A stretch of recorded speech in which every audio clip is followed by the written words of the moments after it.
तळोदा शिवसेनेच्या जनसंपर्क कार्यालयाचे उद्घाटन मंत्री दादा भुसे यांच्या हस्ते, आमदार रघुवंशी व आमदार पाडवी यांचा भव्य नागरिक सत्कार सोहळा। नमस्कार।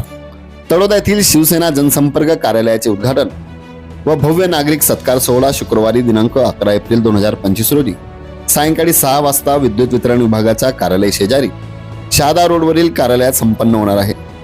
कार्यक्रमाला उपस्थित राहण्याचे आवाहन तळोदा शिवसेनेच्या वतीने करण्यात आले आहे। या कार्यक्रमाचे उद्घाटन शालेय शिक्षण मंत्री दादा भुसे यांच्या हस्ते होणार आहे।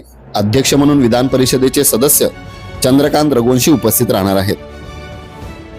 प्रमुख अतिथी म्हणून आमदार आमशा पाडवी, सहसंपर्क प्रमुख लक्ष्मण वाडिले, जिल्हा प्रमुख ॲडव्होकेट राम रघुवंशी व गणेश पराडके यांची उपस्थिती लाभणार आहे। नवनिर्वाचित आमदार चंद्रकांत रघुवंशी व आमशा पाडवी यांचा यावेळी भव्य नागरिक सत्कार करण्यात येणार आहे। सर्व शिवसैनिकांनी व नागरिकांनी उपस्थित राहून कार्यक्रमाची शोभा वाढवावी असे आवाहन शिवसेनेच्या तळोदा शाखेच्या वतीने करण्यात आले आहे।